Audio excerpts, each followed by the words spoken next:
கிறிஸ்துவுக்குள் அன்பானவர்களே, உங்கள் யாவரையும் கிறிஸ்து இயேசுவின் ஈடு இணையற்ற நல்ல நாமத்தினாலே அன்போடு கூட வாழ்த்தி வரவேற்கிறேன். வெகு நாட்களுக்கு பிற்பாடு இந்த இணையவழி செய்தி மூலமாக உங்களை சந்திக்கிறதிலே மிகுந்த மகிழ்ச்சி அடைகிறேன். தலைகளை தாழ்த்தி நாம் ஜெபிப்போம். என் ஆத்துமனேசரேசுவே, என் உள்ளத்தின் ஆனந்தமே, இன்னும் உம்மை கிட்டி சேரனாம் வாஞ்சையோடு சமீபிக்கிறேன். இன்னும் உம்மை கிட்டி சேரனாம் வாஞ்சையோடு சமீபிக்கிறேன். பேசும் பேசும் பேசும் ஜெபம் செய்யும் போது ஆண்டவா பிரியமானதை இப்போ காட்டும் செய்ய ஆயத்தம். ஆண்டவா பிரியமானதை இப்போ காட்டும் செய்ய ஆயத்தம். ஆண்டவரே, உம்முடைய சன்னிதானத்திலே உம்முடைய பிள்ளைகளாக நாங்கள் கூடி வந்திருக்கிறோம். எங்களோடு பேசும். உம்முடைய வார்த்தையை நாங்கள் தியானிக்கும் பொழுது அது எங்களுடைய இருதயத்திலே கிரியை செய்யட்டும். வாழ்விலே கற்றுக்கொள்ளக்கூடிய காரியங்களை கர்த்தருடைய வேதத்தின் மூலமாக எங்களுக்கு கற்றுத்தாரும். பேசுகிற அடியனை மறைத்து உம்மை வெளிக்கொணர்ந்துள்ளோம். இயேசு ரட்சகர் மூலமே ஜெபிக்கிறோம் ஜீவனுள்ள நல்ல பிதாவே, ஆமேன். மீண்டுமாக உங்கள் யாவரையும் கிறிஸ்துவின் நாமத்தினாலே அன்போடு கூட வாழ்த்தி வரவேற்கிறேன். ஆண்டவர் நம் யாவரையும் பாதுகாத்திருக்கிறார். நீங்கள் யாவரும் நலமாக இருப்பீர்கள் என்று சொல்லி கிறிஸ்துவுக்குள் விசுவாசித்து ஆண்டவருக்கு நன்றி செலுத்துகிறேன். இந்த நாளிலும் உங்களோடு கூட வேதத்திலே ஒரு சில கருத்துக்களை பகிர்ந்து கொள்ள ஆசைப்படுகிறேன். ஆண்டவர் இப்படிப்பட்டதான நல்ல வாய்ப்பை கொடுத்திருக்கிறார். ஆண்டவருக்கு ஸ்தோத்திரம் செலுத்துகிறேன். திருச்சபை நமக்கு இந்த வாரத்திலே கற்றுக்கொள்ளும்படிக்கு நல்ல ஒரு அருமையான தலைப்பினை நமக்கு கொடுத்திருக்கிறது. அருட்பணி கிறிஸ்துவின் அமைதியை பகிர்தல் என்பதாக. Mission as sharing Christ peace. கடவுளினுடைய அமைதியை பகிர்ந்து கொடுப்பதே உண்மையான திருப்பணி, அது அருட்பணி என்பதாக நல்ல ஒரு தலைப்பினை நமக்கு கொடுத்திருக்கிறது. உலகத்திலே குரங்கு என்று சொல்லி ஒரு பெயரினை சொன்ன மாத்திரத்திலே மனிதர்களுடைய மனதிலே அநேக விதமான எதிர்மறையான கருத்துக்கள் வருவதுண்டு. குரங்கு என்று சொல்லி சொன்னாலே அந்த குரங்கு என்ன செய்யும் என்று சொல்லி ஜனங்களிடத்திலே கேட்டால் மற்றவர்களிடத்திலே இருக்கிற பொருட்களை அது பறிக்கும். தெருவிலே யாராவது சென்றார்கள் என்று சொல்லி சொன்னால் அவர்களிடத்திலே சட்டை செய்யும் என்பதாக அநேக விதமான எதிர்மறை கருத்துக்களை தான் ஜனங்கள் அதிகமாக சிந்திப்பார்கள். ஆனால் குரங்கு என்று சொல்லி சொன்னாலே எதிர்மறை கருத்துக்களை மாத்திரம் பார்க்காமல் அதில் இருக்கிற நேர்மறையான கருத்துக்களையும் நாம் பார்க்க வேண்டும். அதில் என்ன நேர்மறை கருத்து இருக்கிறது? இந்த குரங்கு ஒரு கிளையை விட்டு மறுகிளை தாவும் பொழுது முழு நம்பிக்கையோடு கூட கிளை விட்டு கிளை தாவும். அது கிளையை விட்டு கிளை தாவும் பொழுது எங்குமே கீழே விழுந்ததாக சரித்திரம் சொல்லப்படுவதில்லை. அதே போல சிறு வயதிலிருந்தே அது தன்னுடைய மரத்திலிருந்து தாவும்படியான நல்ல பழக்கங்களை அது கற்றுக்கொள்ளுகிறது. என்னதான் இப்படிப்பட்டதான நேர்மறை கருத்துக்கள், பாசிட்டிவ் சென்ஸ் இருந்தாலும் இந்த குரங்கு என்று சொல்லி சொன்ன உடனே ஜனங்களுடைய மத்தியிலே அது செய்கிற சிறு சிறு சட்டைகளும் எதிர்மறையான கருத்துக்களும் தான் மக்களுடைய மனதிலே ஆழமாக பதிந்திருக்கிறது. இதுதான் மக்களினுடைய உண்மையான நிலைத்தன்மை. அவர்களுடைய சிந்திக்கும் திறனும் அப்படிப்பட்டதுதான். இதே போலதான் மனிதர்களும் வாழ்ந்து கொண்டிருக்கிறார்கள். உலகத்திலே அநேக விதமான பிரச்சனைகள் வரும்பொழுது அந்த பிரச்சனைகள் மாத்திரம் மனதிலே பிடித்து கொண்டு அந்த எதிர்மறையான கருத்துக்களோடு கூட மனதிலே நிம்மதி இல்லாமல் சஞ்சலத்தோடு கூட சந்தடியோடு கூட அழுது கொண்டு புலம்பிக் கொண்டிருக்கிற ஜனங்கள் இன்று அநேகர் இருக்கிறார்கள். ஒரு பிரச்சனை என்று சொல்லி வரும்பொழுது அதனுடைய தீர்வு என்னவாக இருக்கும் என்பதை பார்க்காமல் அது எனக்கு ஒரு பிரச்சனை, எனக்கு ஒரு போராட்டம் என்பதாக அந்த கருத்திலே ஆழ்ந்திருந்து தங்களுடைய வாழ்க்கையை வீணடித்துக் கொண்டிருக்கிறார்கள். மன நிம்மதி இல்லாமல் இருக்கிறார்கள். இந்த நாள் திருச்சபை நமக்கு அருமையான தலைப்பை சமாதானம் அல்லது மன அமைதி என்று சொல்லி நல்ல கருத்தை கொடுத்திருக்கிறார்கள். இந்த மன அமைதியை பெறுவதற்கு மனிதன் என்ன செய்ய வேண்டும், அல்லது உண்மையாகவே இந்த மன அமைதி என்று சொன்னால் அது என்ன என்பதை நாம் கேள்வி கேட்டு பார்க்க வேண்டும். இந்த உண்மையாகவே இந்த மன அமைதி, மன நிறைவு அல்லது சமாதானம் என்பது இன்றைய காலகட்டத்தில் மக்களுக்கு தேவையான அடிப்படை காரியங்களுள் ஒன்றாக இருக்கிறது. ஒருவேளை உலகத்திலே சொல்லும் பொழுது மனிதனுடைய வாழ்க்கையிலே அடிப்படை தேவை என்பது உணவு, உடை, இருப்பிடம் என்று சொல்லுவார்கள். ஆனால் இந்த 3 தன்மைகளும் இருந்த போதிலும் இன்னைக்கு மன நிம்மதி இல்லாமல், மன நிறைவு இல்லாமல், உள்ளத்திற்குள் சமாதானம் இல்லாமல் அநேகர் கவலையோடு கூட, சந்தடியோடு கூட, கண்ணீர் விட்டு கலங்கி கொண்டு வாழ்ந்து கொண்டிருக்கிறார்கள். ஆகவே இந்த ஜனங்களுக்கு இன்றைக்கு முக்கியமான தேவை என்ன என்று சொன்னால் அது சமாதானம் என்னும் ஒரு வகையான ஆயுதம். இந்த ஆயுதத்தை நாம் எப்படி பெற்றுக்கொள்ள முடியும்? மக்களுக்கு தேவையான ஒன்று என்று சொல்லியாயிற்று. ஆனால் இந்த சமாதானத்தை தேடி மக்கள் என்ன செய்கிறார்கள்? எல்லாவித மதங்களையும் நாம் யோசித்து பார்த்தோம் என்று சொன்னால் மக்கள் கடவுளை தேடுவதே மன நிறைவை பெறுவதற்கு தான் அவர்கள் தேடுகிறார்கள். ஒவ்வொரு சமயத்திலும் வித்தியாசமான கருத்துக்களை வைத்திருக்கிறார்கள். மெடிடேஷன், தியானம் செய்கிறார்கள், மனதை ஒருமுகப்படுத்துகிறார்கள். எப்படியாகிலும் எனக்கு சமாதானம் கிடைக்குமா என்று சொல்லி ஜனங்கள் தேடி தேடி மன அமைதிக்காக அலைந்து கொண்டிருக்கிறார்கள். எங்கெங்கோ செல்லுகிறார்கள். தங்களையே, தங்களுடைய உடலையே அவர்கள் கீறிக்கொள்ளுகிறார்கள். தங்களையே அவர்கள் கொடுமைப்படுத்திக் கொள்ளுகிறார்கள். இதன் நிமித்தமாக அவர்களுக்கு மன நிறைவு, சந்தோஷம் கிடைக்கிறது, சமாதானம் கிடைக்கிறது என்பதாக ஜனங்கள் நம்பிக்கொண்டிருக்கிறார்கள். இந்த சமாதானம் என்று சொன்னால் இந்த காரியத்தை 2 வகையாக நாம் பிரிக்கலாம். ஒன்று, உலகம் கொடுக்கக்கூடிய ஒரு மன அமைதி அல்லது சமாதானம். 2வதாக இறைவனிடத்திலிருந்து, இயேசு கிறிஸ்துவினிடத்திலிருந்து வருகிற உண்மையான சமாதானம். இந்த சமாதானத்தை இப்படி பகுத்து பிரித்து பார்த்தால் 2க்கும் பெரிய ஒரு இடைவெளி இருப்பதை நாம் பார்க்கலாம். எபிரேய சொல்லிலே இதை ஷாலோம் என்று சொல்லி அழைக்கிறார்கள். உலக மனிதர்கள் எப்படி இந்த ஷாலோம் என்கிற சமாதானத்தை மக்களுக்கு கூறுகிறார்கள்? ஒருவேளை திருச்சபையிலே நாம் என்ன செய்கிறோம்? ஒவ்வொரு ஆராதனையினுடைய நிறைவு பகுதிக்குள்ளாக வரும்பொழுது ஒருவரோடு ஒருவர் கை குலுக்கி அல்லது கைகளை தூக்கி சமாதான வாழ்த்துக்களை பகிர்ந்து கொள்ளுகிறோம். என்ன சொல்லுகிறோம்? கர்த்தருடைய சமாதானம் உங்களோடு இருப்பதாக என்பதாக நாம் சொல்லுகிறோம். உண்மையாகவே அவர்கள் என்ன பிரச்சனையில் இருக்கிறார்கள் அல்லது என்ன சூழ்நிலையில் கலங்கி கொண்டிருக்கிறார்கள் என்பதை அறியாமலே சாதாரணமாக கர்த்தருடைய சமாதானம் உங்களோடு இருப்பதாக என்று சொல்லி நாம் அழகாக சொல்லிவிடுகிறோம். லூக்கா 10ஆம் அதிகாரம் 5ஆம் வசனத்தில் இயேசு கிறிஸ்து இவ்வாறு ஒரு வாக்கியத்தை சொல்லுகிறார். நீங்கள் ஒரு வீட்டிற்குள் பிரவேசிக்கும் பொழுது அங்கே நீங்க சமாதான வாழ்த்து சொல்லி அவர்களை வாழ்த்துங்கள். அவர்களுக்கு வாழ்த்துதல் அது பலிதமாகட்டும் என்று சொல்லி இயேசு கிறிஸ்துவும் கூறுகிறார். இந்த காரியங்கள் எல்லாம் உலக மனிதர்கள் சாதாரணமாக மக்களை பார்த்து மக்கள் சொல்லுவது. இதில் என்ன பிரச்சனை இருக்கிறது? நாம் என்ன நிலையில் இருக்கிறோம், என்ன சூழலில் இருக்கிறோம் என்பதை அறியாமலே இவர்கள் சமாதான வாழ்த்து சொல்லுவார்கள். இதில் பலன் உண்டா என்று சொன்னால் நிச்சயமாக ஒரு கேள்விக்குறிதான். ஒருவேளை மனதளவிலே ஓகே, என்னை சுற்றி இருக்கிறவர்கள் எனக்கு சமாதான வாழ்த்து சொல்லுகிறார்கள் என்பதாக முகமலர்ச்சியில் அவர்கள் சிரிக்கிற காரியம் உண்டு. ஆனால் உண்மையில் இந்த சமாதானம் உண்மையாகவே ஒரு வேல்யூபிள் சென்ஸாக இருக்கிறதா என்று சொன்னால் நிச்சயமாக அதிலே கேள்விக்குறிதான். சரி, உலகம் கொடுக்கிற சமாதானம் இப்படியெல்லாம் இருக்கிறது. யூதர்களும் அந்த காலகட்டத்திலே இதே காரியத்தை தான் செய்தார்கள். ஒருவரோடு ஒருவர் சமாதான வாழ்த்துக்களை பார்க்கும் பொழுது பகிர்ந்து கொண்டார்கள். உலக காரியம் இவ்வாறு இருக்கிறது. இருக்கட்டும், இறைவன் கொடுக்கிற சமாதானம் எப்படிப்பட்டது என்பதை நாம் சற்று ஆராய்ந்து பார்க்க வேண்டும்.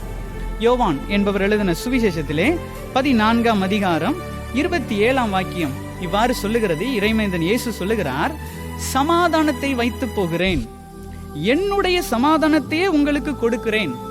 உலகம் கொடுக்கிற பிரகாரம் நான் உங்களுக்கு கொடுக்கிறதில்லை. உங்கள் இருதயம் கலங்காமலும் பயப்படாமலும் இருப்பதாக என்று சொல்லி இயேசு கிறிஸ்து சொல்லுகிறார். இந்த வாக்கியத்திலிருந்தே நாம் அழகாக பகுத்து பிரித்து பார்க்க முடியும். உலகம் கொடுக்கிற சமாதானம் என்பது வேறு, உண்மையிலே இறைவனிடத்திலிருந்து வருகிற சமாதானம் என்பது வேறு என்பதை நாம் ஆழ்ந்து தெரிந்து கொள்ள முடிகிறது. எப்படி இந்த 2ம் வேறுபட்டது? முதலாவதாகவே நான் சொன்னது போல, உலகம் நம்முடைய சூழலை, நம்மளுடைய பின்னணியை பார்க்காமல், நம்முடைய எந்த சூழ்நிலையில் இருக்கிறோம், பிரச்சனை என்ன என்பதை பார்க்காமல் ஒரு பெயரளவிலே சமாதானம் என்று சொல்லுகிறார்கள். ஆனால் உள்ளளவிலே அவர்கள் மாறுபட்ட கருத்து கொண்டிருக்கிறார்கள். ஒருவேளை திருச்சபையிலே இன்று நான் சமாதான வாழ்த்து சொல்லுகிறோம். அறிந்தோ அறியாமலோ, தெரிந்தோ தெரியாமலோ பக்கத்திலே ஒருவேளை நமக்கு பிடிக்காத நபர் யாராவது இருந்து விட்டார்கள் என்று சொன்னாலும் கூட கட்டாயம் அவர்களிடத்திலே கையை தூக்கி சமாதான வாழ்த்து பகிர்ந்து கொடுத்தே ஆக வேண்டும். எல்லாரும் பார்க்கும் பொழுது சந்தோஷமாக நார்மலா கையை தூக்கி சமாதான வாழ்த்து சொல்லி விடுவார்கள். ஆனால் அவர்களுடைய உள்ளத்தில் இருக்கிற காரியம் என்ன என்பது யாருக்கும் தெரியாது. ஆனால் இயேசு கிறிஸ்து கொடுக்கிற சமாதானம், நாம் எந்த சூழ்நிலையில் இருக்கிறோமோ அந்த சூழ்நிலைக்கு ஆண்டவர் இறங்கி வந்து அந்த சூழலோடு கூட தன்னை இணைத்து கொண்டு நமக்கு ஒரு விடுதலையை கொடுக்கிறார். அதுதான் உண்மையான சமாதானம். இந்த உண்மையான சமாதானம் இறைவனிடத்திலிருந்து வருகிறது என்பது உண்மை. உலகம் கொடுக்கிறபடி நான் கொடுக்கேன், அப்படிப்பட்ட காரியத்தை நான் தருவதில்லை என்று சொல்லி இயேசு கிறிஸ்து சொல்லுகிறார். இயேசு கிறிஸ்து கொடுக்கும் சமாதானம் என்கிற வார்த்தையானது அது உயிருள்ள வார்த்தை. உண்மையாகவே உள்ளத்திற்குள் அது சமாதானத்தை கொடுக்கிறது. இந்த நாளிலும் நாம் வாசிக்க கேட்ட 3ஆம் திருமறை பாடம் லூக்கா என்பவர் எழுதின சுவிசேஷம் 24ஆம் அதிகாரம் 36ஆம் வசனத்திலிருந்து ஒரு நல்ல சம்பவம் சொல்லப்பட்டிருக்கிறது. இதிலும் இந்த சமாதானம் என்கிறதான ஒரு கருத்து ஆழமாக பதிந்திருக்கிறது. இயேசு கிறிஸ்து மரித்து 3வது நாளிலே உயிரோடு எழுந்து 3வது முறையாக சீஷர்களுக்கு காட்சி கொடுக்கிறார். நான் உயிர்த்தெழுந்தேன் என்பதை காட்சி கொடுக்கும் விதமாக அன்று கூடியிருந்த மக்களுக்கு இவர் அங்கு சென்று சமாதானம் உண்டாகுக என்று சொல்லி அழகாக சொல்லுகிறார். 36ஆம் வசனம் பிந்தைய பகுதியிலே சொல்லப்பட்டிருக்கிறது.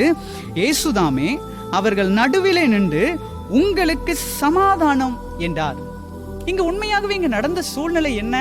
இந்த ஜனங்கள் எல்லாம், இங்க இருந்த சீஷர்கள் எல்லாம் யூதர்களுக்கு பயந்து கதவுகளை பூட்டிக் கொண்டு அறை வீட்டிற்குள்ளாக அமர்ந்திருக்கிறார்கள். இது தெளிவாக மார்க்கு சுவிசேஷத்தில் தெள்ள தெளிவாக இது குறிக்கப்பட்டிருக்கிறது. பயந்து போயிருந்த சூழ்நிலையில் இயேசு மரித்து போனார் என்ற சூழ்நிலையில் இருக்கிறார்கள். திடீரென்று சொல்லி ஒரு ஆவி போல திடீரென்று சொல்லி இயேசு வந்து நிற்கிறார். ஒரு சூப்பர் நேச்சுரல் ஸ்பிரிட், ஒரு ஆவியை பார்த்தது போல இந்த ஜனங்கள் கலங்கி தவித்து கொண்டிருக்கும் போது இயேசு அவர்கள் நடுவிலே வந்து நின்று சொல்லுகிறார், உங்களுக்கு சமாதானம் என்று சொல்லி. அவர்கள் சூழ்நிலையோடு கூட இறைவன் தன்னை இணைத்து கொண்டு அந்த இடத்திலே அவர்களுக்கு சமாதானத்தை உருவாக்குகிறார். இதுதான் உண்மையான சமாதானம். இந்த தேவனுடைய சமாதானம் நமக்குள் வேண்டும் என்று சொன்னால் நாம் என்ன செய்ய வேண்டும்? அல்லது இந்த தேவ சமாதானம் உண்மையிலேயே நம்மை ஆட்கொண்டது என்று சொன்னால் எப்படிப்பட்ட விளைவுகள் ஏற்படும், அல்லது எப்படிப்பட்ட ஆசீர்வாதங்களை நம்முடைய வாழ்விலே நாம் பெற்றுக்கொள்வோம் என்பதை நாம் சற்று சிந்தித்து பார்க்க வேண்டும். அதுதான் இந்த நாளினுடைய செய்தி. ஆண்டவர் தெளிவான வார்த்தையோடு கூட நமக்கு இந்த காரியத்தை கற்றுக் கொடுப்பாராக. தேவ சமாதானம் உங்கள் இருதயங்களில் ஆழக்கடவது என்று சொல்லி வேதத்திலே வாக்கியம் சொல்லப்பட்டிருக்கிறது. இந்த தேவ சமாதானம் உண்மையிலே நம்முடைய உள்ளத்தில் ஆட்கொண்டது என்று சொன்னால் எப்படிப்பட்ட ஆசீர்வாதம் கிடைக்கும்? முதலாவது ஆசீர்வாதம் என்ன? மக்களுடைய மனதில் இருக்கிற பயம் பரவசமாக மாறி போகும். மக்கள் மனதில் இருக்கிற பயம் பரவசமாக மாறி போகும். இங்கு சுற்றி இருந்த சீஷர்களுக்கு 3 விதமான பயம் இருந்தது. என்ன பயம் இருந்தது? யூதர்கள் இவர்களை கொலை செய்வார்கள் என்று சொல்லி கதவை பூட்டி கொண்டு உள்ளே எடுக்கிறார்கள். இயேசுவை சிலுவையில் அடித்தாயிற்று, அவர் செத்து போனார் என்று சொல்லி அவரை அடக்கமும் செய்து விட்டார்கள். எல்லாம் முடிந்தது. சுற்றி இருந்த யூதர்கள் சீஷர்களையும் கொலை செய்வார்கள் என்று சொல்லி இவர்கள் பயந்து கதவை பூட்டிக் கொண்டு இருக்கிறார்கள். யோவான் 20ஆம் அதிகாரம் 19ஆம் வாக்கியம் இவ்வாறு தெளிவாக சொல்லப்பட்டிருக்கிறது. யூதர்களுக்கு பயந்ததினால் கதவை பூட்டிக் கொண்டிருக்கிறார்கள். யூதர்களை குறித்த கலக்கம் சீஷர்களுக்கு இருந்தது. 2வது, இயேசு அவர்கள் மத்தியிலே வந்து நின்ற பொழுது ஒரு ஆவியை பார்க்கிறது போல பார்க்கிறார்கள். அந்த வசனம் அழகாக சொல்லுகிறது. 37ஆம் வசனம், அவர்கள் கலங்கி பயந்து ஒரு ஆவியை காண்கிறதாக நினைத்தார்கள். இயேசுவே உயிர்த்தெழுந்து வந்து நிற்கிறார், அவரை ஆவி என்று சொல்லி நினைத்து அதை குறித்து அவர்கள் பயந்து கலங்கி கொண்டிருக்கிறார்கள். 3வது, அவர்களுக்கு என்ன விதமான பயம் இருந்தது? எதிர்காலத்தை குறித்ததான கலக்கம் இருந்தது. இயேசுவோடு கூட இருக்கும்போது எல்லா பக்கமும் சென்றார்கள், நல்ல மரியாதை, எங்கு சென்றாலும் இயேசுவின் சீஷர்களா என்று சொல்லி எல்லா இடத்திலும் முன்னுரிமை அளிக்கப்பட்டது. ஆனால் இயேசு மரித்து போனார், அவரை அடக்கம் செய்து விட்டார்கள் என்று சொல்லி சொன்ன உடனே இதன் பிற்பாடு என்ன நடக்கும் என்று சொல்லி சீஷர்கள் தெரியாத நிலைமையிலே கலங்கி இருக்கிறார்கள். வாட் இஸ் நெக்ஸ்ட் தெரியாது. இந்த பிரச்சனை தான் இன்னைக்கு அநேக மக்களுக்கும் இருக்கிறது. எதிர்காலத்தை குறித்ததான கலக்கம். இந்த 3 கலக்கத்திலே இந்த சீஷர்கள் கூடி இருந்து பேசிக்கொண்டிருக்கிறார்கள். சிலர் சொல்லுகிறார்கள், நாங்கள் இயேசுவை கண்டோம். மகதலேனா மரியாள் சொல்லுகிறார்கள், நாங்கள் இயேசு உயிர்த்ததை கண்டோம், அவர் எங்களுக்கு தரிசனமானார். ஆனாலும் மனதளவிலே இவர்களுக்கு பயம். ஆனால் இயேசு உள்ளே வந்து உங்களுக்கு சமாதானம் என்று சொல்லி தான் யார் என்பதை அவர்களுக்கு வெளிப்படுத்த துவங்கிய மாத்திரத்திலே உண்மையான தேவ சமாதானம் அவருடைய உள்ளத்திற்குள் ஆட்கொள்ளுகிறது. பயம் மாறி போகிறது. யூதர்களை குறித்த கலக்கம் இருந்தது, அந்த கலக்கம் மாறி போகிறது. இயேசுவை ஆவி என்று சொல்லி சொன்னார்கள். அவர் நான் ஆவி அல்ல, உண்மையாகவே உயிர்த்தேன் என்று சொல்லி சரீரத்தில் இருக்கிற காயங்களை காட்டுகிறார். அங்கு இருக்கிற துணிக்கைகளை எடுத்து புசிக்கிறார். இதையெல்லாம் பார்த்த மாத்திரத்திலே உண்மையாகவே இயேசு உயிர்த்திருக்கிறார் என்பதை அவர்கள் நம்பி உள்ளத்திற்கு இருக்கிற கலக்கத்தை மாற்றிக்கொண்டார்கள். எதிர்காலத்தை குறித்த கலக்கம் இருந்தது. இயேசு அவர்களுக்கு காலத்தை அவர்கள் கணிக்கும்படிக்கு நீங்கள் அடுத்ததை என்ன செய்ய வேண்டும் என்பதாக தெள்ள தெளிவான வார்த்தையை கொடுக்கிறார். சத்திய ஆவியாகிய தேச்சரவாளன் உங்களை வந்து தேற்றும் வரை நீங்கள் எருசலேமில் இருங்கள் என்று சொல்லி அவர்களுக்கு தெளிவான கருத்தை கொடுத்து அவர்களை போதித்து வழி நடத்துகிறார். பயம் பரவசமாக மாறி போகிறது. அந்த வசனத்திலே அழகாக சொல்லப்பட்டிருக்கிறது. 41ஆம் வசனத்திலே சந்தோஷத்தினால் அவர்கள் நிறையப்பட்டார்கள். பயத்தினால் இருந்த ஜனங்கள் சந்தோஷம் என்னும் ஆயுதத்தை தரிக்கும்படி ஆண்டவர் மாற்றுகிறார். காரணம், இறைவன் கொடுத்த சமாதானம். உள்ளத்திற்குள் இருந்த பயம் எல்லாம் மாறி போய்விடுகிறது. இன்றும் கிறிஸ்துவின் பிள்ளைகளாக இருக்கிற நமக்கு அநேக விதங்களில் பயம் இருக்கிறது. வீட்டிலே ஏதாவது உறவினர்களுக்குள்ள பிரச்சனை வந்துவிட்டது என்று சொன்னால் யாராவது ஒருவர் சொல்லிவிடுவார்கள், இது பொல்லாத ஆவியின் வேலை. யாரோ ஒருத்தர் உங்களுக்கு பில்லி சூனியம் வைத்து விட்டார்கள், யாரோ ஒருத்தர் பொல்லாத ஆவியை உங்களுக்கு ஏவி விட்டு விட்டார்கள் என்று சொல்லி சாதாரணமாக சொல்லிவிட்டு போய்விடுவார்கள். உள்ளத்திற்குள்ளே கலங்கி கொண்டிருப்பாங்க, ஐயோ யார் எனக்கு விரோதமா பிரச்சனை பண்ணது? என்ன பிரச்சனை வந்தாலும் ஆவிதான் எனக்கு பிரச்சனையா? ஒரு கணவன் மனைவிக்குள்ள பிரச்சனை வந்தாலும் சாதாரணமாக சொல்லிவிடுகிறார்கள். கணவனுக்கு விரோதமாக மனைவி பில்லி சூனியம் வைத்திருக்கிறாள், மனைவிக்கு விரோதமாக கணவன் பில்லி சூனியம் வைத்திருக்கிறான் என்று சொல்லி ஜனங்கள் இன்றும் கலங்கி கொண்டிருக்கிறார்கள். இதைதான் ஆண்டவர் மாற்ற விரும்புகிறார். நான் உங்களுக்கு கொடுக்கிற சமாதானம் இந்த பயத்தை மாற்றி போடுகிறது. உண்மையிலே இந்த பிரச்சனைக்கு பில்லி சூனியம் தான் காரணமா தெரியாது. ஆனாலும் எப்படிப்பட்ட கலக்கம் உன்னுடைய வாழ்க்கையில் இருந்தாலும் கர்த்தருடைய சமாதானம், தேவ சமாதானம் உன்னுடைய இருதயத்தை ஆட்கொண்டது என்று சொன்னால் இப்படிப்பட்ட கலக்கங்கள் எல்லாம் மாறி போய்விடும். எதிர்காலத்தை குறித்த கலக்கம். இந்த அநேக வாலிபர்களுக்கு இதுதான் பிரச்சனை. வாட் இஸ் நெக்ஸ்ட் தெரியாது. என்ன படித்துக் கொண்டிருக்கிறீர்கள்? இதை நான் படிக்கிறேன். அடுத்து என்ன? வாட் இஸ் நெக்ஸ்ட் தெரியாது. விதி வந்தபடி நடப்போம். தமிழிலே ஒரு அழகான பழமொழி சொல்லுவார்கள், வெந்ததை தின்போம், விதி வந்தால் சாவோம் என்பதாக ஒரு பழமொழி சொல்வார்கள். இப்படிதான் அநேகர் வாழ்ந்து கொண்டிருக்கிறார்கள். அடுத்து என்னவென்று சொல்லி தெரியாது. ஆனால் பலருக்கு அடுத்து என்ன என்பதை குறித்ததான கலக்கம் அதிகமாக இருக்கிறது. எதிர்காலம் எப்படி வரும்? எதிர்காலம் நன்மையாக இருக்குமா, கேள்விக்குறியாக மாறி போய்விடுமா என்று சொல்லி இதே சீஷர்களுக்கு இருந்த கவலை இந்த அநேக மக்களுக்கு இருக்கிறது. ஆனால் ஆண்டவர் அதை தான் சொல்லுகிறார், என்னுடைய சமாதானத்தை நீ பெற்றுக்கொண்டாய் என்று சொன்னால் இந்த கலக்கங்கள் எல்லாம் மாறி போய்விடும். இன்னைக்கு இருக்கிற சூழல்ல ஜனங்களுக்கு இருக்கிற பயம் என்ன? கொரோனா என்னும் வைரஸ்.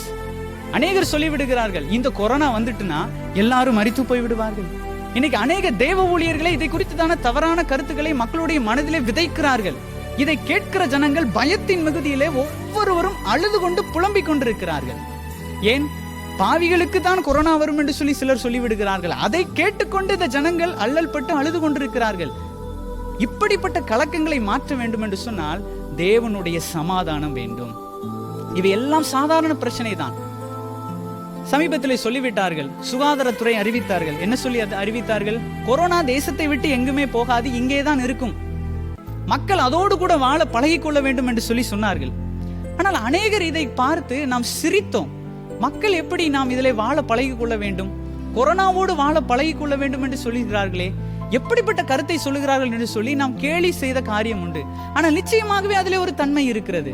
இதே போலதான் சிக்கன் பாக்ஸ் என்று சொல்லக்கூடிய சின்னம்மை என்கிற வியாதி இந்த உலகத்துக்குள்ளே பரவலாக வந்தது. அந்த வியாதி இந்த உலகத்திற்குள் வரும்போது அநேகர் கொத்து கொத்தாக மடிந்து போனார்கள், அநேக ஜனங்கள் மடிந்து போனார்கள். ஆனால் இன்னளவும் அந்த வியாதி இருக்கிறது, அதை குறித்து யாரும் கவலைப்படுவதில்லை. இன்னைக்கு இந்த வியாதியை, கொரோனா என்கிற வியாதியை குறித்ததான கலக்கம் ஜனங்களுக்கு வருகிறதற்கு முக்கியமான காரணம் கிறிஸ்துவை அறிந்திருக்கிற நாம் தான். இவை எல்லாம் சாபத்தின் விளைவு. யாரெல்லாம் பாவம் செய்கிறார்களோ அவர்களுக்கெல்லாம் கொரோனா வருகிறது என்று சொல்லி தவறான கண்ணோட்டத்திலே கருத்துக்களை பதிவிடுகிறார்கள். ஆனால் இயேசு என்ன சொல்லுகிறார்? உனக்குள் இருக்கிற இந்த பயம் உனக்கு தேவையில்லை.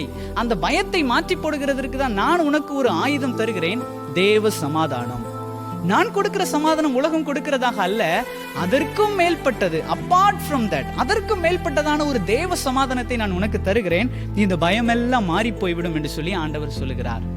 நம்முடைய வாழ்விலே எப்படிப்பட்டதான பயம் நாம் கொண்டிருக்கிறோம் யோசித்து பார்ப்போம்.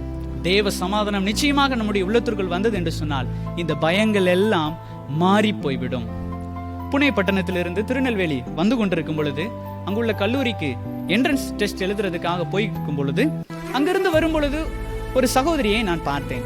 ஒரு வயதான தாயாரும் ஒரு சகோதரியுமாக வந்திருந்தார்கள். அந்த சகோதரி அந்த தருணத்தில் 10ஆம் வகுப்பு படித்துக் கொண்டிருந்தாள். அவர்கள் அந்த ட்ரெயின்ல அந்த கம்பார்ட்மெண்ட்ல உட்கார்ந்து இருக்கும் போது அந்த பாட்டியம்மா மெதுவா பேசினாங்க, ஐயா நீங்க தமிழா என்று சொல்லி. தமிழ் என்று சொல்லி சொன்ன உடனே பாட்டிக்கு ரொம்ப சந்தோஷம் வந்து விட்டது. யாருமே தமிழ் பேச மாட்டேங்கிறாங்க, நீங்களாவது தமிழ் பேசுறீங்களே, ரொம்ப சந்தோஷம். சரி பாட்டியம்மா நீங்க எங்க இருந்து வாரீங்க எல்லாம் கேட்ட உடனே அந்த பாட்டியம்மா என்னிடத்திலும் கேட்டார்கள், நீங்க எங்க இருந்து வரீங்கய்யா? அப்படி சொன்னேன், இப்படி ஒரு பைபிள் காலேஜ் இருக்குது, அங்க போய் என்ட்ரன்ஸ் டெஸ்ட் எழுதிட்டு வரேன் அப்படின்னு சொன்ன உடனே பாட்டியம்மாவுக்கு ரொம்ப சந்தோஷம். சந்தோஷப்பட்டுட்டு அடுத்த கணம் அந்த பாட்டி சொன்னது என்ன தெரியுமா? ஐயா எனக்காக உன்னுடைய இறைவனிடத்துல ஜெபித்துக்கொள், என்னுடைய பேத்திக்காக நீ ஜெபித்துக்கொள். சொன்ன உடனே கேட்டேன், பாட்டியம்மா உங்களுக்கு எதற்காக ஜெபிக்க வேண்டும்? சொன்ன உடனே சொன்னாங்க, எதிர்காலத்தை குறித்த கலக்கம், என்னுடைய பேத்தியினுடைய வாழ்க்கை வீணாய் போய்விடுமோ என்கிற ஒரு கலக்கம் இருக்கிறது. அவள் 10ஆம் வகுப்பு தான் படிக்கிறாள், ஆனால் வாலிபத்தினுடைய இச்சை நிமித்தமாக, தவறான உறவி நிமித்தமாக அவள் மனதளவிலே வேதனைப்பட்டு எதிர்காலம் எப்படியாக இருக்கும் என்று சொல்லி இன்றளவும் சிந்தித்து தன்னையே அவள் காயப்படுத்தி கொண்டிருக்கிறாள். தம்பி அவளுக்காக ஜெபித்துக் கொள்ளுங்கள் என்று சொல்லி சொன்னேன். இதே சூழ்நிலையில் தான் அநேகருக்கு பிரச்சனை இருக்கிறது. எதிர்காலம் எப்படியாக இருக்கும் என்று சொல்லி கவலை, அது அல்ல வாழ்க்கை.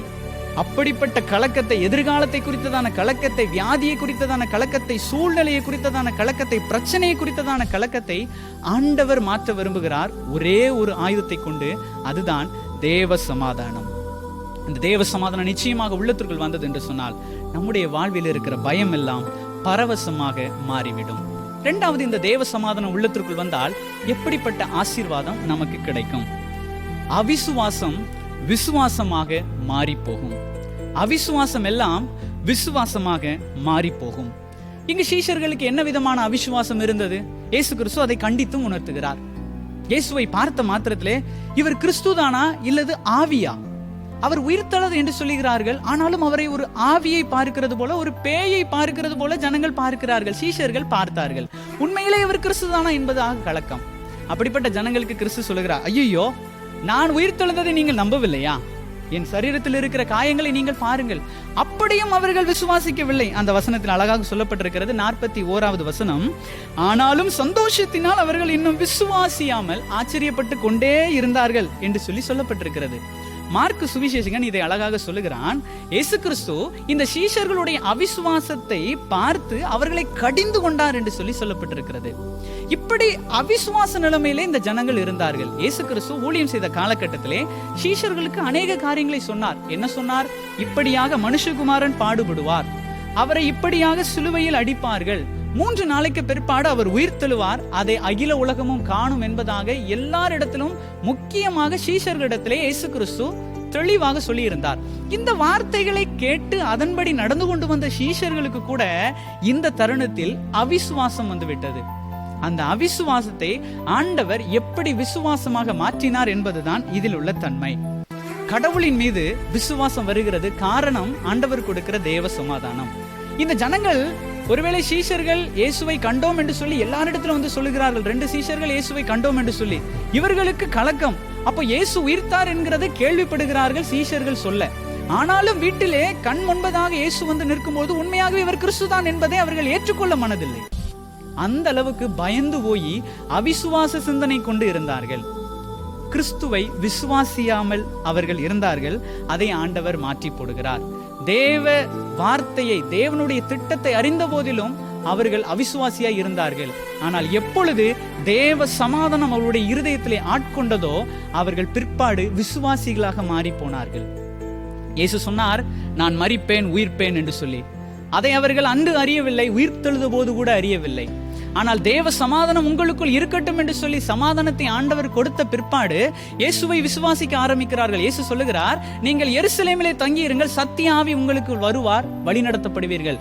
சந்தோஷத்தோடு கூட அவர்கள் தங்கியிருந்தார்கள் என்று சொல்லி இந்த வசனத்தில் சொல்லப்பட்டிருக்கிறது. 52ஆம் வசனத்திலே அவர்கள் அவரை பணிந்து கொண்டு மிகுந்த சந்தோஷத்தோட எருசலேமுக்கு திரும்பி வந்து நாடோறும் தேவாலயத்திலே தேவனை புகழ்ந்து மகிமைப்படுத்தி கொண்டிருந்தார்கள் என்பதாக சொல்லப்பட்டிருக்கிறது. அவிசுவாசம் உள்ள தன்மை விசுவாசம் உள்ள தன்மையாக மாறி போய்விடுகிறது. கூடவே இருந்து இயேசு கிறிஸ்து சொல்லிய காரியத்தை அவர்கள் விசுவாசிக்கவில்லை. ஆனால் சமாதானம் என்கிற ஒரு ஆயுதம் அவளுடைய உள்ளத்திற்குள் தைத்த பிற்பாடு அவளுடைய வாழ்வு விசுவாசம் உள்ள வாழ்வாக மாறி போய்விடுகிறது. அப்படிப்பட்டதான ஒரு மாற்றத்தை இயேசு இந்த சமாதானம் என்கிற ஆயுதத்தின் மூலமாக ஆண்டவர் கொடுக்கிறார். இன்று அநேகருக்கு கடவுள் மீது விசுவாசம் இல்லை, அவிசுவாச கூட்டமாக மாறி விடுகிறார்கள். இன்று இந்த கொரோனா என்கிற வியாதி வருகிறது, சுத்தி சுத்தி அலைகிறது என்று சொல்லி சொல்லும் பொழுது கடவுளே இல்லை என்று சொல்லி சொல்லுகிற நாத்திகர்கள் கூட கடவுள் என்று சொல்லி ஒரு சக்தி இருந்தா எங்களை காப்பாற்ற மாட்டார்களா என்று சொல்லி அநேகர் மாறி இருக்கிறார்கள். ஆனால் உண்மையாகவே கிறிஸ்துவை அறிந்திருக்கிற, உண்மையான கடவுளை அறிந்திருக்கிறவர்கள் அவர் மீது விசுவாசம் வைக்காமல் அவிசுவாச கூட்டமாக மாறி இருக்கிறார்கள். அதுதான் இன்னைக்கு இருக்க பிரச்சனை. அநேகர் ஜெபித்தார்கள், ஜெபித்துக் கொண்டே இருக்கிறார்கள், இப்படிப்பட்ட வியாதி மறைய வேண்டும், இப்படிப்பட்ட காரியங்கள் எல்லாம் நடக்க வேண்டும். அவர்களுக்குள் இன்னும் ஒரு கேள்வி வருகிறது, ஏன் நான் ஜெபிக்கிற ஜெபத்திற்கு ஆண்டவர் பதில் கொடுப்பதில்லை? அப்போ கடவுள் என்கிற ஒருவர் இல்லையா என்று சொல்லி கேள்வி கேட்கிற நபர்களையும் நான் கண்டிருக்கிறேன். நான் கேட்ட ஜெபத்திற்கு ஆண்டவர் பதில் கொடுக்கவில்லை, அப்போ கடவுள் இல்லையா என்று சொல்லி அவிசுவாச நிலைமையிலே கடவுளை தூசிக்கிற ஜனங்கள் இன்றளவும் இருக்கிறார்கள். பரமண்டல ஜெபத்திலே அழகாக ஒரு வாக்கியம் வரும், உம்முடைய சித்தம் பரமண்டலத்தில் செய்யப்படுவது போல பூலோகத்திலும் செய்யப்படுவதாக என்று சொல்லி. சாதாரணமாக சொல்லிவிடுகிறோம், ஆண்டவரே உம்முடைய சித்தம் பரமண்டலத்தில் செய்யப்படுவது போல இங்கும் செய்யப்படட்டும் என்று சொல்லி. ஆனால் ஜெபிக்கும் போது நம்முடைய சித்தத்தை மாத்திரம் முன்வைத்து ஜெபிக்கிறோம். ஆண்டவரே உம்முடைய சித்தம் இந்த பூமியிலே நடக்கட்டும் என்று சொல்லி என்றாவது நாம் ஜெபித்திருக்கிறோமா?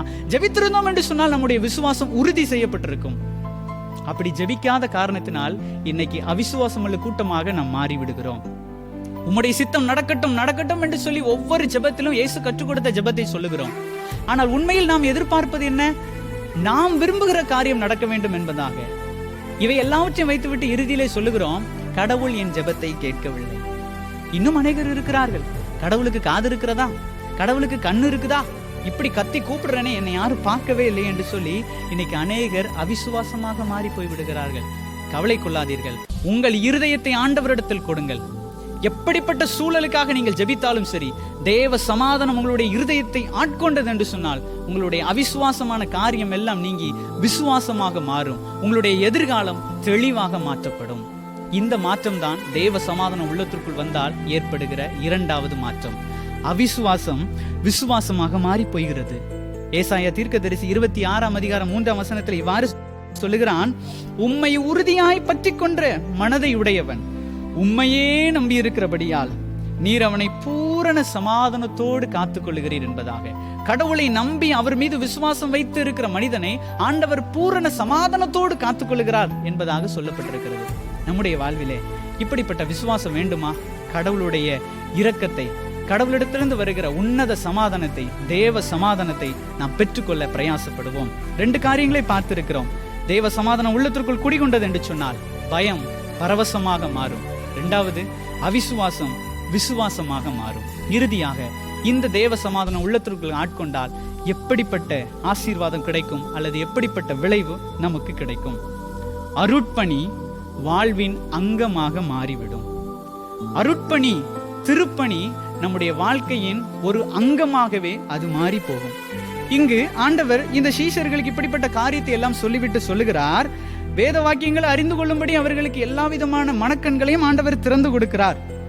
திறந்து கொடுத்து விட்டு 47ஆம் வசனத்திலே ஆண்டவர் சொல்லுகிறார், மனம் திரும்புதலும் பாவ மன்னிப்பும் எருசலேம் தொடங்கி சகல தேசத்தாருக்கும் அவருடைய நாமத்தினாலே பிரசங்கிக்கப்பட வேண்டும் என்பதாக சீஷர்களுக்கு ஒரு அறிவுரை கூறுகிறார். என்ன சொல்லுகிறார்? இன்னைக்கு அநேக ஜனங்களுக்கு இருக்கிற பெரிய கேள்வி, நான் செய்யும் தவறுக்கு மன்னிப்பு உண்டா என்பதுதான். இயேசு கிறிஸ்து மரித்து உயிர்த்தெழுந்தது நிமித்தமாக நமக்கு கிடைத்த ஒரு பெரிய ஒரு ஆசீர்வாதம் என்ன? பாவ மன்னிப்பின் நிச்சயம். அந்த பாவ மன்னிப்பின் நிச்சயம் நிச்சயமாக நமக்கு கிடைத்து விட்டது என்று சொன்னால் உள்ளத்திற்குள் எந்தவித கலக்கமும் இல்லை. நான் முதலாவதாகவே சொன்னது போல இந்த சமாதானத்திற்காக, மன அமைதிக்காக அநேக ஜனங்கள் அநேக விதமான இடங்களுக்கு செல்லுகிறார்கள். தங்களுடைய வாழ்க்கையில ஏதாவது கிடைக்காதா என்று சொல்லி அநேக பொருட்களை, காணிக்கைகளை கொடுக்கிறார்கள். தங்களுடைய சரீரத்தையே கீறிக் கொள்ளுகிறார்கள். காரணம், மன அமைதி என்கிற ஒன்று வேண்டும் என்பதற்காக. திருவண்ணாமலை பகுதிக்கு நான் சென்றிருந்தேன். அங்கு அநேக ஆசிரமங்கள் இருக்கிறது. அங்கு ஜனங்கள் அநேகர் வந்து மெடிடேஷன், தியானத்துல இருப்பார்கள். வெளிநாட்டிலிருந்து அநேக ஜனங்கள் அங்கு வருகிறார்கள். எதற்காக வருகிறார்கள்? கொஞ்ச நேரம் எனக்கு மன அமைதி கிடைக்காதா என்று சொல்லி. ஆனால் இயேசு கிறிஸ்து சொல்லுகிறார், நான் உயிர்த்தெழுந்தது நிமித்தமாக உன்னுடைய பாவத்திற்கு மன்னிப்பு கிடைத்திருக்கிறது. அந்த பாவ மன்னிப்புங்கிற ஒரு நிச்சயம் கிடைத்தது என்று சொன்னால் நிச்சயமாக உள்ளத்திற்குள் தேவ சமாதானம் கிடைக்கும். இதை நீ எல்லாருக்கும் அறிவிக்க வேண்டும். அதுதான் அருட்பணி, அதுதான் திருப்பணி. அது உன்னுடைய வாழ்வின் அங்கமாக மாற வேண்டும் என்று சொல்லி ஆண்டவர் எதிர்பார்க்கிறார். அதை தான் சீஷர்களுக்கு இங்கு அழகாக சொல்லுகிறார். ஏசாயா 53ஆம் அதிகாரம் 6ஆம் வசனத்தில் இவ்வாறு சொல்லப்பட்டிருக்கிறது, நம்முடைய மீறுதல்கள் நிமித்தம் அவர் பாடுபட்டார், நம்முடைய மீறுதல்கள் நிமித்தம் அவர் அடிக்கப்பட்டார், நமக்கு சமாதானத்தை உண்டு பண்ணும் ஆக்கினை அவர் மேல் வந்தது. அவர் பாடுபட்டார், அவர் மரித்தார், அவர் உயிர்த்தார். அதன் நிமித்தமாக தேவனுடைய சமாதானம் நமக்கு கிடைத்திருக்கிறது.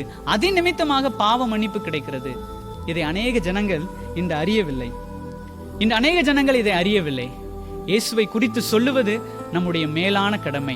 ஒரு மன அமைதியை ஜனங்களுக்கு கற்றுக் கொடுக்க வேண்டும் என்பது இயேசுவை அறிந்திருக்கிற எல்லா மக்களுக்கும் உரித்தான அருட்பணியின் தன்மை.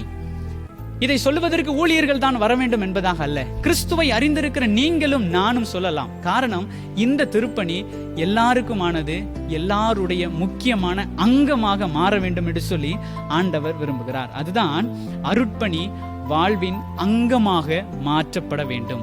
இதற்கு மேலான ஆயுதமா இருக்கிறது தேவ சமாதானம். நீ இந்த ஒரு காரியத்தை பெற்றுக்கொண்டாய் என்று சொன்னால் அதை அநேகருக்கு கொடுக்க வேண்டும். இன்று என்னுடைய கையிலே ஒரு பழம் இருக்கிறது, அதை நான் ருசித்திருக்கிறேன் என்று சொன்னால், நான் பெற்ற இந்த இன்பத்தை இந்த வையகமும் பெற வேண்டும் என்பதற்கு நான் கொடுக்க வேண்டும் அநேகருக்கு.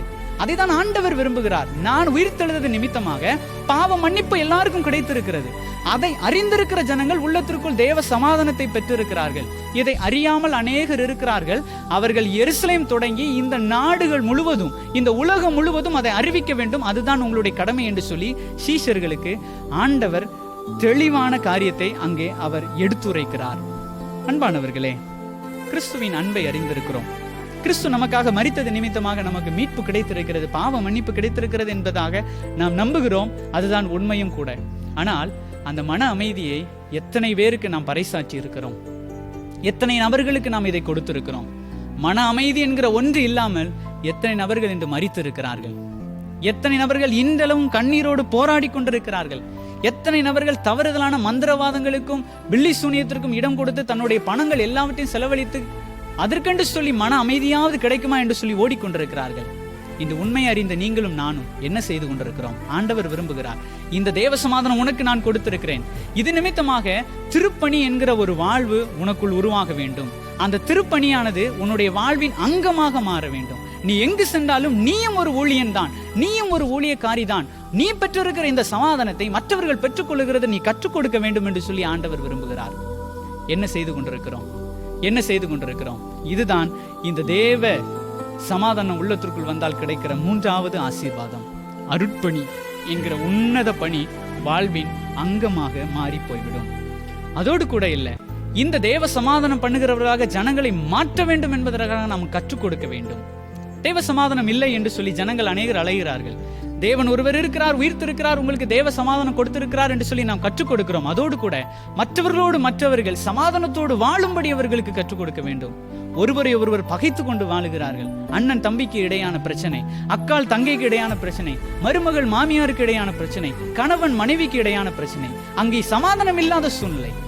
மத்தேயுவிலே ஆண்டவர் அந்த மலை பிரசங்கத்திலே அழகாக சொல்லுகிறார், சமாதானம் பண்ணுகிறவர்கள் பாக்கியவான்கள், அவர்கள் தேவனுடைய புத்திரர் என்னப்படுவார்கள். அப்போ நீங்களும் நானும் கிறிஸ்துவின் பிள்ளை என்று சொல்லி நாம் அழைக்கப்பட வேண்டும் என்று சொன்னால் நிச்சயமாக சமாதானம் பண்ணுகிறவர்களாக இருக்க வேண்டும். மற்றவர்களுக்கு சமாதானமான இயேசுவை பிரதிபலிக்க வேண்டும். அதோடு கூட மற்றவர்களை சமாதானத்தோடு வாழ நாம் அழைக்க வேண்டும். அதுதான் நம்முடைய வாழ்வு. 3 காரியத்தை நாம் பார்த்திருக்கிறோம். தேவ சமாதானம் உள்ளத்திற்குள் வந்தது என்று சொன்னால் வாழ்க்கையில் இருக்கிற எதிர்காலத்தை குறித்ததான தவறுதலான பிரச்சனை குறித்ததான பயம் எல்லாம் பரவசமாக மாறிவிடும். 2வது, வாழ்க்கையில் இருக்கிற அவிசுவாசம் எல்லாம் விசுவாசமாக மாறிவிடும். இறுதியாக இந்த பெற்றிருக்கிற இந்த சமாதானம் என்கிறதை நான் பெற்றிருக்கிறேன், நான் ஊழியம் செய்ய போகிறேன், அந்த திருப்பணியானது என்னுடைய வாழ்வின் அங்கமாக மாறிவிட வேண்டும். சிந்திப்போமா? இந்த சமாதானத்தை கொடுத்த சமாதான பிரபுவாகிய இறைமைந்தன் இயேசு நம்முடைய வாழ்விலே நிச்சயமாக எல்லாவித ஆசீர்வாதங்களையும் கொடுத்து தேவ சமாதானத்தை உங்களுக்கும் எனக்கும் கொடுத்து இதை அறியாதிருக்கிற ஜனங்களுக்கு அதை பிரயோகப்படுத்துகிறதற்கான சக்தியையும் மனதளவிலே தைரியத்தையும் நம் யாவருக்கும் கொடுத்து நம்மை வழி நடத்துவாராக. ஆமேன். தலைகளை தாழ்த்தி ஜெபிப்போம். ஆண்டவரே, இந்த உலகத்திலே நீர் பிறக்கும் பொழுது உம்மை பார்க்கிறவர்கள் இவர் சமாதானத்தின் பிரபு என்று சொல்லி சொன்னார்கள். அதே போல நீர் வாழும் பொழுதும் கூட சமாதானத்தை கற்றுக் கொடுத்தீர். சமாதானம் பண்ணுகிறவர்கள் பாக்கியவான்கள், அவர்கள் தேவனுடைய புத்திரர் என்னப்படுவார்கள் என்று சொல்லி கற்றுக் கொடுத்தீர். என்னுடைய சமாதானத்தை உங்களுக்கு நான் வைத்து போகிறேன் என்று சொல்லி மக்களுக்கு சமாதானம் என்னும் ஆயுதத்தை கொடுத்து போனேன். ஆண்டவரே, இப்படிப்பட்ட சமாதானம் எப்படிப்பட்ட வாழ்க்கையில் மாற்றத்தை உருவாக்குகிறது என்பதை நாங்கள் கற்றுக்கொண்டோம் சுவாமி. நீர் எங்களோடு பேசினீர். எங்கள் வாழ்க்கையில் இருக்கிற பயங்கள் எல்லாம் பரவசமாக மாறிவிடுகிறது. கடவுள் மீது, கடவுளுடைய வார்த்தையின் மீது இருக்கிற அவிசுவாசமான தன்மையெல்லாம் விசுவாசம் உள்ளதாக மாறி போய் விடுகிறது. அதோடு கூட அந்த பெற்றுக்கொண்ட அந்த தேவ இரக்கம், அந்த மன அமைதி மற்றவர்களுக்கும் கொடுக்க வேண்டும் என்கிற ஒரு உண்மையான திருப்பணியை எங்களுக்கு கொடுக்கிறீர். அது எங்களுடைய வாழ்வின் அங்கமாக மாற்றப்பட வேண்டும் என்று சொல்லியும் கற்றுக் கொடுத்தீர் சுவாமி. ஒருவேளை நாங்கள் இப்படிப்பட்ட நிலைமையில மன அமைதி இல்லாமல் சமாதானம் இல்லாமல் வாழ்ந்தோம் என்று சொன்னால், அந்த நிம்மதியான வாழ்வை எங்களுக்கு தந்து வாழ்வின் பயத்தை நீக்கி போடும், அவிசுவாசமான காரியத்தை நீக்கி போடும். நாங்களும் கர்த்தருடைய பிள்ளைதான், கர்த்தரை பிரதிபலிக்கிறவர்கள் தான் என்று சொல்லி நாங்களும் ஒரு திருப்பணி செய்கிறதற்கு எங்களை தகுதிப்படுத்தும். அதோடு கூட இப்படிப்பட்ட அமைதி இல்லாம சூழ்நிலையில அநேக ஜனங்கள் அல்லற்பட்டு கொண்டிருக்கிறார்கள். தெரியாத நிலைமையில அவர்களுக்கு உண்மையான சமாதான பிரபுவை நாங்கள் வெளிக்கொணர, அவர்களுக்கு சுட்டி காட்டுகிறதற்கு, அதிநிமித்தமாக தேவ இரக்கத்தை, தேவ சமாதானத்தை அவர்களுக்கும் பெற்றுக்கொள்ளுகிறதற்கு கர்த்தர் உதவி செய்யும். வாழுகிற சூழ்நிலையில சுற்றி இருக்க ஜனங்கள் மத்தியில ஒருவரோடு ஒருவர் ஐக்கியப்பட்டு சமாதானத்தோடு வாழ்ந்து அதிநிமித்தமாக கிறிஸ்துவின் பிரமாணத்தை நிறைவேற்ற கர்த்தர் உதவி செய்யுங்க. எல்லாருக்கும் பலவிதமான பிரச்சனை. வேதம் சொல்லுகிறது, ஒருவர் பாரத்தை ஒருவர் சுமந்து கிறிஸ்துவின் பிரமாணத்தை நிறைவேற்றுங்கள் என்று சொல்லி ஒருவரோடு ஒருவர் நாங்கள் ஐக்கியப்பட்டு சமாதானத்தோடு சந்தோஷத்தோடு கூட வாழுகிறதற்கு கர்த்தர் எங்களுக்கு உதவிதார். இந்த வார்த்தை ஒவ்வொருவருடைய உள்ளத்திலும் பேசியதற்காக ஸ்தோத்திரம். ஆண்டவர் நீர் கிரியை செய்யும் என்று சொல்லி ஜெபிக்கிறோம். துதி கன மகிமை யாவற்றையும் உமக்கே செலுத்துகிறோம்.